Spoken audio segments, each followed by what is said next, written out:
parquet de Fort-de-France fait appel du jugement rendu à l'encontre de Rodrigue Petitot dans l'affaire de l'intrusion à la résidence préfectorale. On rappelle que le leader du Harprac a été condamné à 1 an de prison avec sursis et 500 € d'amende. Max Belmar, avocat du R, réagit à cet appel face à la caméra de Bérénice Angou.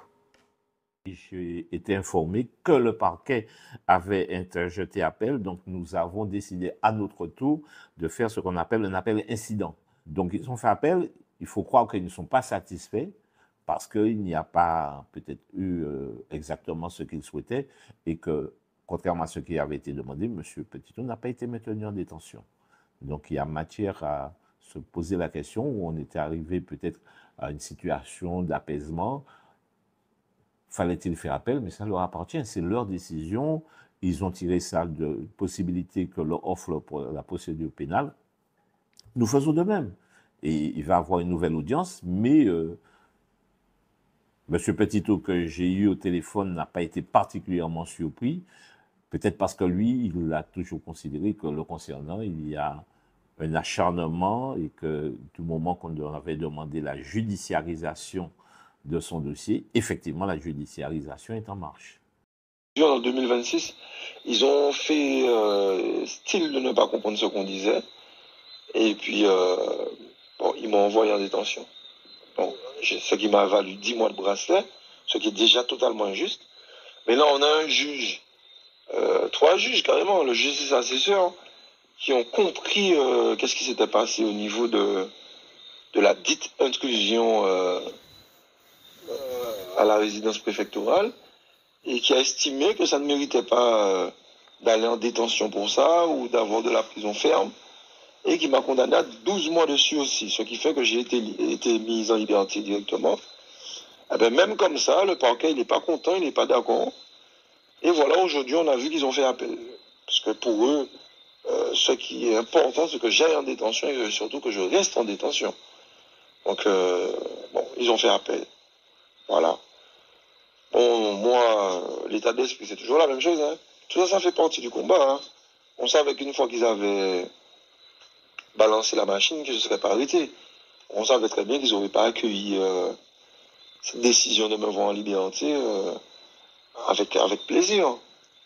Mais ça vous montre quoi? Ça vous montre que même lorsqu'un juge, alors on n'en a déjà pas beaucoup qui arrivent à être indépendants sans qu'on leur mette la pression. Quand un juge fait lecture du dossier du mieux que possible, parce qu'en vérité, un juge totalement détaché de tout, m'aurait remis en liberté, m'aurait acquitté tranquillement.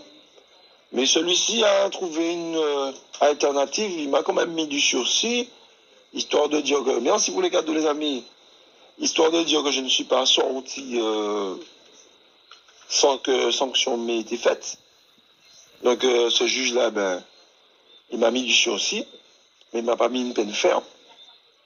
Et pourtant, dans un parquet ici s'acharne, il fait appel et qui me renvoie devant les tribunaux. Pourtant, quand on m'a mis en liberté, ils ont vu que c'était des mouvements de joie. Le peuple a manifesté sa joie, le peuple était content. Pour le moment, je pense qu'avec une décision comme ça, que c'est eux qui créent un trouble à l'ordre public, c'est eux c'est eux qui font en sorte que la tranquillité est troublée, en fait.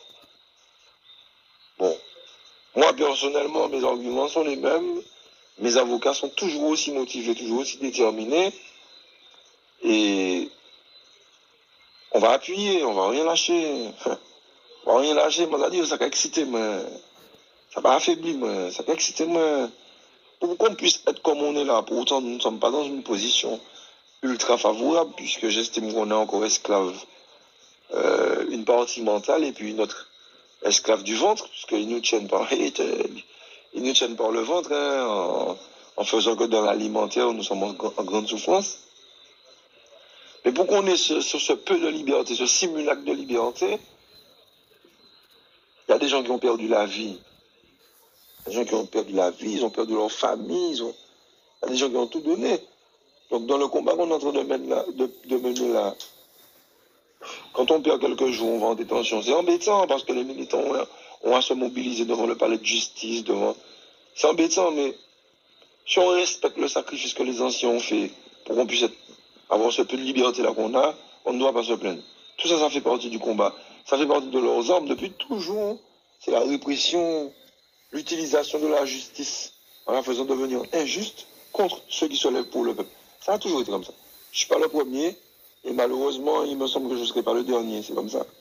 Alors où je vous parle là, on a Baramine qui est en détention, on a Tatane qui est en détention, on a Loïc qui est en détention, on a Manuel qui est en détention. Voilà, combien de militants encore ont subi tout ça? Jusqu'à maintenant, qui a tué Alikéor? Qui a tué Alikéor? Hein?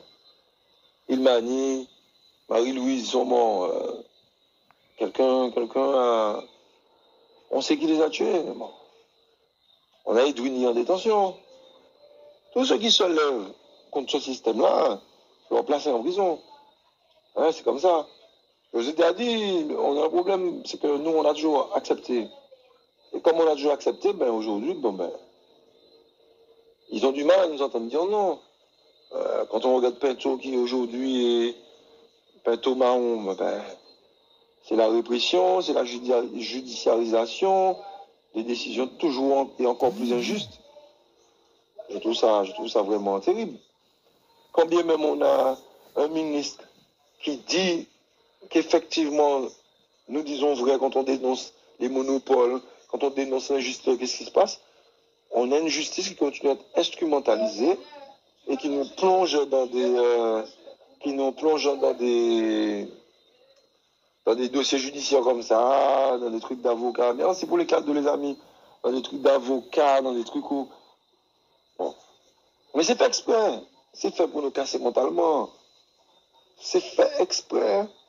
C'est pas quoi, parce qu'ils se disent, vous voyez bien, Maître Ursule, il a répété ce qu'a dit à Libération, tout de suite ils ont porté une plainte sur lui. S'ils attaquent un avocat, c'est pas moi qui vais attaquer. Vous voyez? Mais c'est là qu'on doit se montrer, ça il veut le cadeau. C'est là où on doit se montrer toujours et encore plus fort. On doit se montrer, il faut nous rebander. Comme on a dit, il y a toujours une nègre qui a plié, il pas casser. Modèle Rasta, nous est là, en génération, nous est là, nous pas qu'à même plier, j'y vais vous casser. C'est ça.